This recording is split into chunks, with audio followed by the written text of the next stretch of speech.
Hey everybody, so I wanted to show you guys our really pretty room.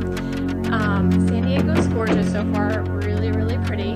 They say it's called the June Gloom. Hello and welcome to True Crime Rocket Science, the most credible voice in true crime. The voice you heard there was Shanann Watts, probably on June 22nd in a hotel in San Diego. They were attending a Thrive convention at the time. I think that was the Seaport Tower Hotel, also known as the Manchester Grand Hyatt. And I'll put a link to the video that she made in the description. It's just basically her doing her Thrive spiel from the hotel room, and I mean you can hear even in the opening saying how wonderful things are, and then talking about the June gloom. Now, gloom certainly isn't a sort of anything gorgeous in California. It's not called gloom for nothing. It's a kind of a fog that drifts over at that time of the year, I guess, because the ocean is relatively a lot cooler and the land is warmer or something like that. I'm not sure if that's what's going on, but the point is there's this sort of depressing and perhaps oppressive overcastness and sort of fogginess. And so when they went on this trip, that was what they experienced. Not a very fun or scenic thing. Of course, as the day wears on, it often burns away. But in any event, from the hotel window, it doesn't look very good to me. It looks kind of dull and grey and somber in a way. And of course, Shanann is talking it up, and it's also wonderful. And of course, at this time, it's 10 days past those June 12 emails between Watson and Kissinger, where something was already going on between them. And something was going on to such an extent that at 15:07 on June 22nd, Watts created an entry in the contact. This is in the phone data review on page 2082 of the Discovery. He created an entry in the contact list of his personal phone titled APC Health Safety Environmental. And that was a cover that was sort of a plausible deniability for his mistress. It was her number, entered 720-656-9605, Kissinger's phone number on his personal phone. So here was a situation where if Watts was talking on his work phone, his wife would be, what the hell's going on? What are you doing on our vacation talking on your work phone? Or sending texts on your work phone? What's going on? What are you doing with, or why are you dealing with work during our sort of romantic break? And bear in mind, this would be essentially their last trip, just the two of them. Obviously, it wasn't just the two of them, it was also the Thrivers with them as well. But it was essentially the last time it would be just Shanann and Watts, not the children with them, right? It was their last time together. And what I've tried to do in this video is only include photos that are from the San Diego trip. So if I've included any that aren't, please sort of correct me where I'm wrong. But I have, as far as possible, tried to just include photos from that trip. And in some of the photos, Shanann looks quite in love. Bear in mind, she's more than a month pregnant, and she is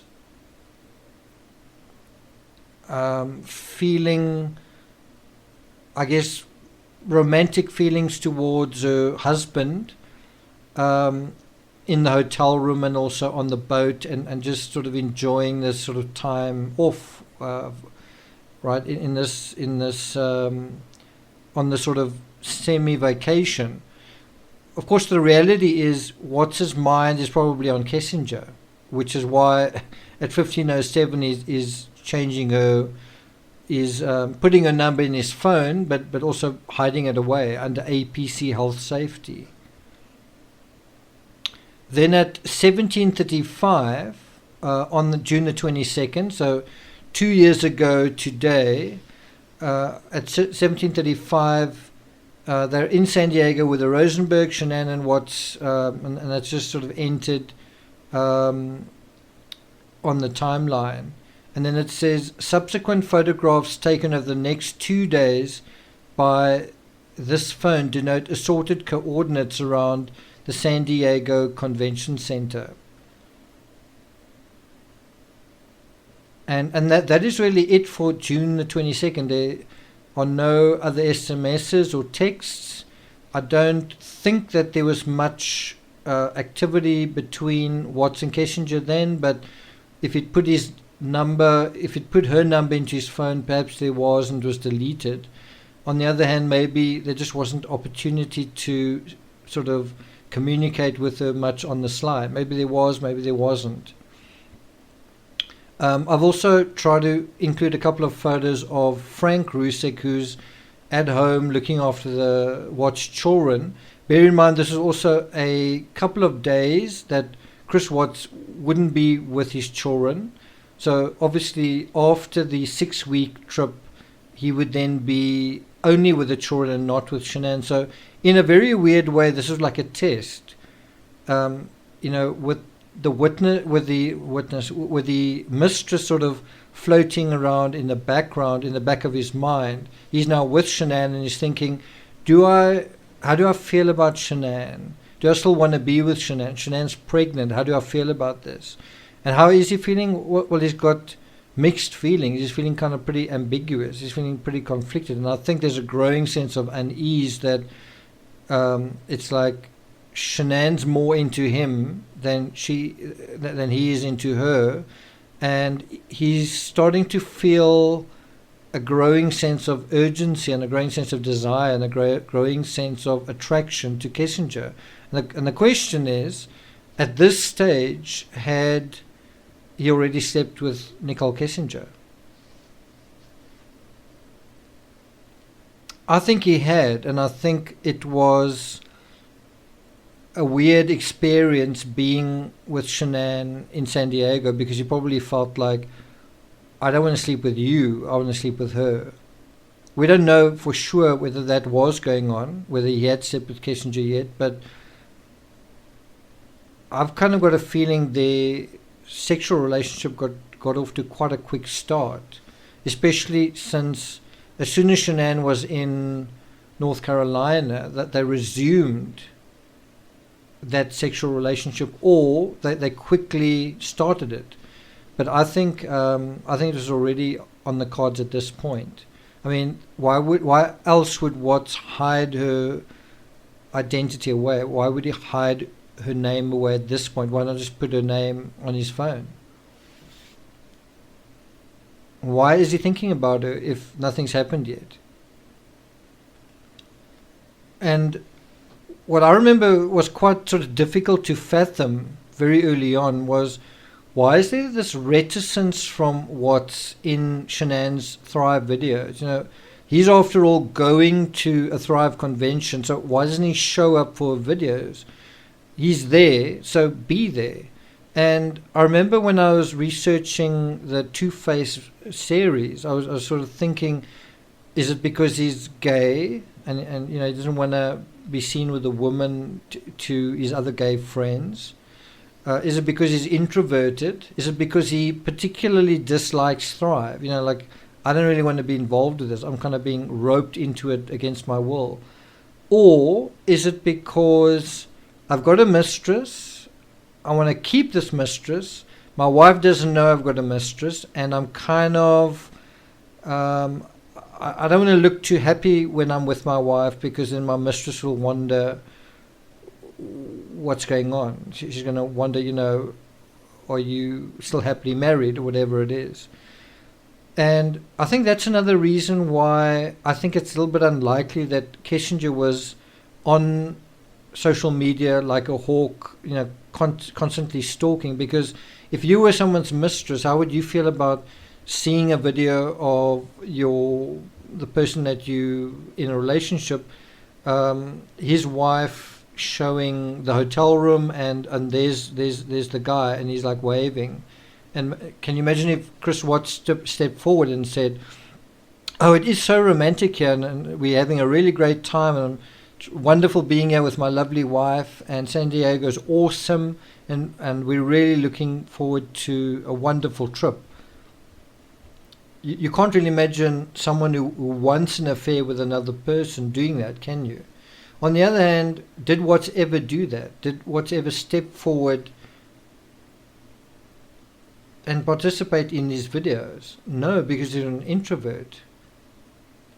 Now, I know we're jumping a little bit ahead, because we will deal with June 26th on June 26th. But I just want to leave this thought in your mind. When they returned to Colorado, they landed at 2 a.m. in Colorado. We know that for a fact because that's what he told Troy McCoy. He said, "I landed last night around 2 a.m."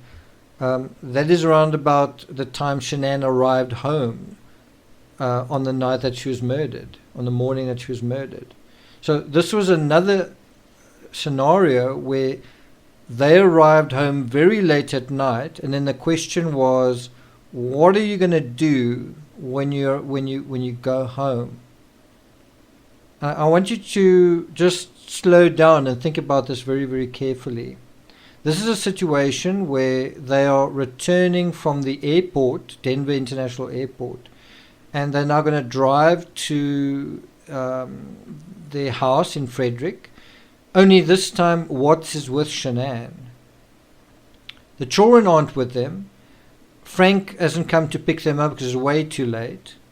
So the children are asleep in bed at home, and Watts is with Shanann, so he's now getting a chaperoned, how can I put it, he's sort of getting a bird's eye view of exactly what Shanann will do when she arrives home very late at night. And what is she going to do? Is she going to arrive home, make some coffee? Are they going to sit in the lounge and chat? Or is she going to arrive home and the first thing, go upstairs and check on the children? Or go upstairs and brush her teeth? Or go upstairs and get the airport off her? Go upstairs and take a shower? Go upstairs and unpack? Whatever the answer is to that, Watts is going to see it, and he's going to see, well, this is what she does when she gets home from the airport. And so when she comes home from the airport, literally a month and 3 weeks later, he knows exactly what she's going to do without needing to see her or anything like that. He knows exactly what her movements are going to be, because Shanann is a creature of habit. Even Nicole Atkinson sort of said, she would always be on Facebook at this time. Nicole Atkinson also knew her as someone who, Shanann knew her movements to North Carolina, to San Diego, months before they actually happened. And Shanann did that. She sort of regimented her life. She, even the girls going to school, all of that was arranged sort of weeks in advance. And so Shanann was someone who set timetables, including for her pregnancies. She would track her pregnancies and all that kind of thing. I'm talking about all three. She would blog them and whatnot. And so Chris Watts could rely on that. He could rely on her sticking to her own schedule, sticking to her own patterns. And one of the reasons why people have patterns is to soothe themselves or guard themselves from anxiety. The pattern is a kind of an anchor where you feel like you connected to something. It's not real, but it feels reassuring, right? So something I want to ask you guys, just to test your knowledge, to test your recall, where Shanann and Chris go to the Thrive auto show, or the what can one call it? It's a Thrive Drive, Thrive and Drive. Do you think that was in San Diego? It was also where Chris Watts drove a Tesla, and Shanann did as well. This is our view from our room. Isn't that beautiful? It's gonna be really pretty seeing the sunset and the sunrises here. And that looks like at a restaurant that I want to go eat at because I'm starving. Hey, Steve. Or should I say the baby's starving, because I don't eat this early and this much. There's Cheesecake Factory, season 62, I think, or something. There's a lot of restaurants right there. I'm so hungry now. I was gonna freshen up. Food is more important. So we're here in San Diego. I have no idea what we're gonna do today. We might hit the pool up when it gets warmer. Hey Dana, I'm so excited to meet you. So, oh my gosh, palm trees. I haven't seen palm trees. Take that back. We haven't seen them since we were in Mexico in October. So just a reminder, part of the spiel is to make people who aren't on Thrive jealous. Is to say, look where we are. We are having a great time in this place or that place and this exotic location and that exotic, and look how spoiled we are, and we're going to eat here and do that there, and we're going to be up at the pool and whatever. And it's kind of like an ad. It's kind of an ad for the people who aren't involved to sort of hook them to say, well, you could also be part of this if you join Thrive, if you become a member, if you become a promoter. You could also have this wonderful privileged lifestyle, go on free holidays and get free luxury cars. Look how happy we are. You could have the same thing. What's stopping you? You know, what's stopping you from getting free stuff and going on free trips? Just do it. Just join us. And it's so exciting, and I'm so happy, and everything's so awesome.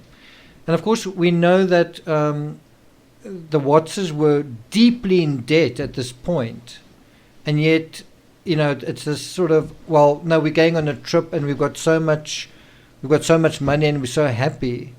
And I don't know if you pick it up, but in this video you can tell there's some of the promotion, or some of the sort of painting a silver lining falls a little bit flat. Shanann doesn't seem to be 100% sure what to say. She talks about, well, wow, I've really missed palm trees and I don't get out a lot. And then she says, oh, actually, I do get out a lot. And then she talks about being in Mexico. And that's important to say. It's important to say, well, we were in Mexico then, and we were in New Orleans then, and we were in Las Vegas then, and so on and so on. And boy, isn't it great, you know, doing Thrive? And the question is it really? Is it such a wonderful, happy time? Well, do you have money? Is your family really thriving? And of course, haunting this whole thing, I mean, there's something weird about it being overcast and looking really gloomy outside her window.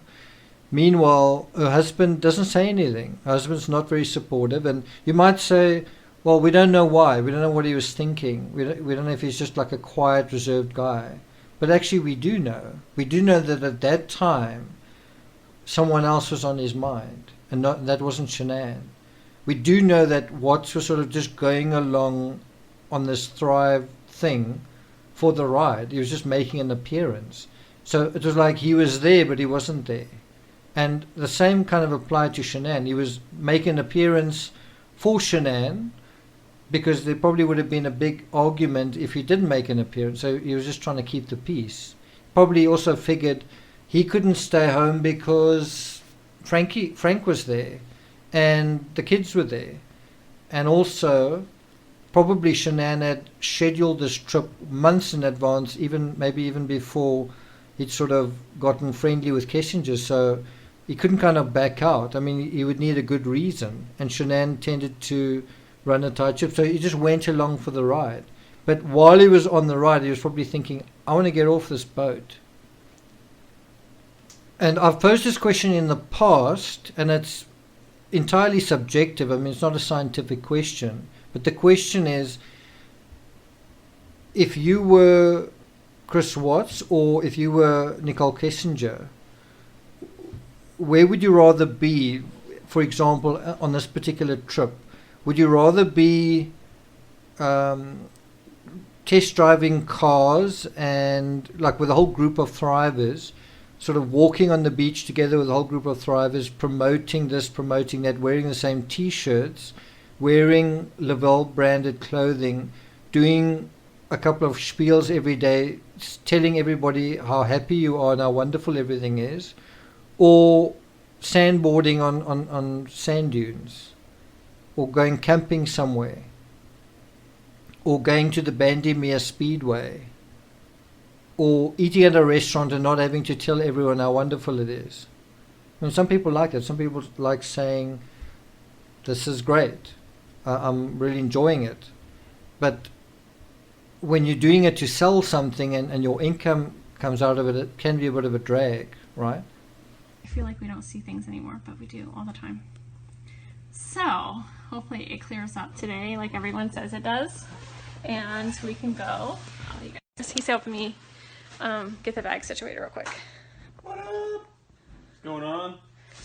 So, alright guys, I'm going to finish unpacking real quickly so I can go down and eat some food because I'm hungry. And we'll see everybody here shortly because everyone's kind of arriving. So, I'm excited. Bye guys.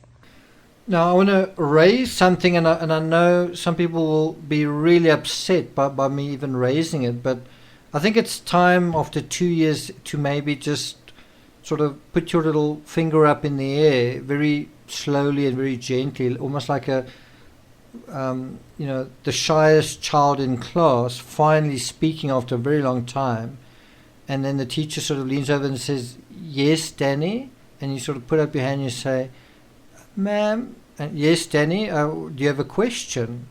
And my question is, when you hear Shanann talking about, I want to eat this and I want to go to the pool and I want to, I'm so excited and we went to there and we went there. What does that say to you about that word that was sort of brought up earlier in relation to the Watts case? What is that word again? I don't know, someone was talking about this word that has to do with where you sort of have this, what is it? It's sort of got to do with a pattern of being self-centered and wanting a kind of an excessive need for admiration. I'm just trying to think. It's also got to do with being selfish and demanding. I'm just trying to think what that word is. But anyway, where you're sort of talking about how great it is where you are and how much fun you're having, do you think that has got anything to do with narcissism? Do you think Thrive, which is promoting how happy you are and how much you're enjoying driving your luxury car, and how much money you're making and how many trips you're going on, and how healthy and good things are, do you think that's got anything to do with narcissism? Do you think narcissism is used in Thrive to sell? Do you think narcissism attracts narcissists in MLM? You could also have this lifestyle. You could also have this. You could also go on free trips and have a wonderful life. But don't worry, that's not being self-centered or wanting or a need for admiration. And think about the need for admiration. Someone who wants to be admired going in front of the camera saying how awesome things are, as opposed to someone not going in front of the camera and just saying, "What up?" That's all he says. He doesn't say, "It's so awesome here, I'm so happy," right? I just find it a bit strange that in the 2 years since the Watts case sort of happened, no one really talks about the narcissism on the other side of the equation, which is the obvious side, which is the multi-level marketing, which is the thriving and all the things about lifestyle, and this grandiose sort of grandiosity. Thrive's all about living large, going on exotic trips, having expensive cars, living a lifestyle that, can you afford it? Well, the Watts couldn't. The Watts family couldn't. And if you look into that situation in San Diego, and you say, it's so great in this hotel, and I want to eat at this restaurant, and I want to go and lie at the pool, and I want to do this. Meanwhile, you're thinking, well, you guys are technically bankrupt. You're about to lose your house. Should you really be here? Shouldn't you be downsizing? Shouldn't you guys be talking to each other rather than to the camera and trying to sell stuff to thrive? Your husband's cheating on you. It's not going to be a very romantic. It's not actually a very romantic situation. You pregnant. He's actually cheating on you already. He's putting numbers into his phone. That's actually what's going on. And you might not like that. You might say, no, well, I think Shanann's a really nice person.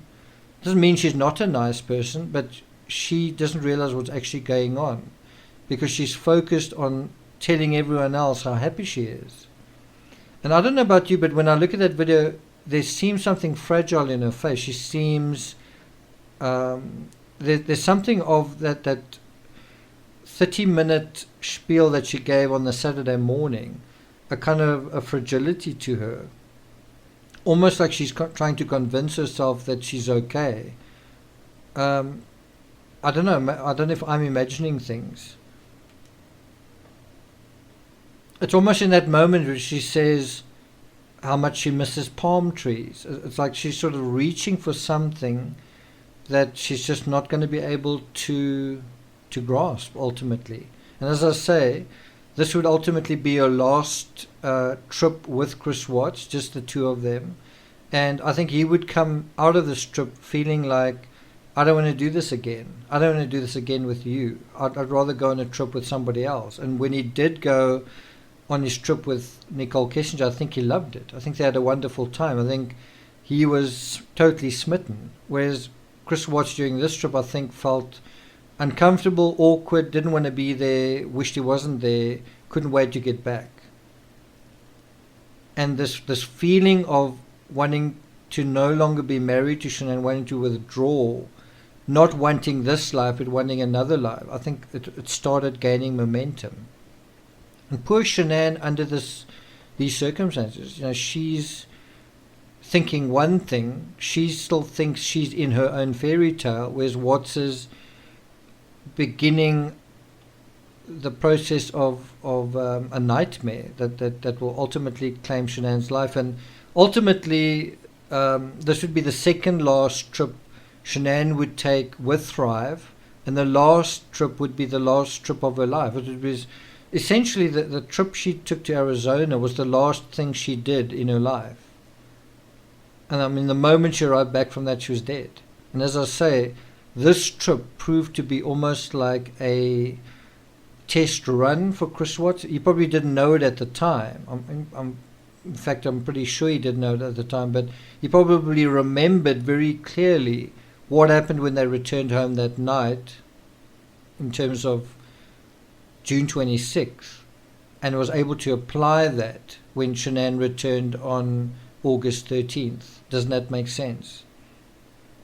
Okay, and so that concludes this episode of hashtag 2 years ago today CW. We'll go on with this series on the 26th when there's another entry into the phone data review. Thank you for listening. Take care wherever you are. Stay safe. Make sure you're getting enough sleep, eating well. And I'll see you guys next time.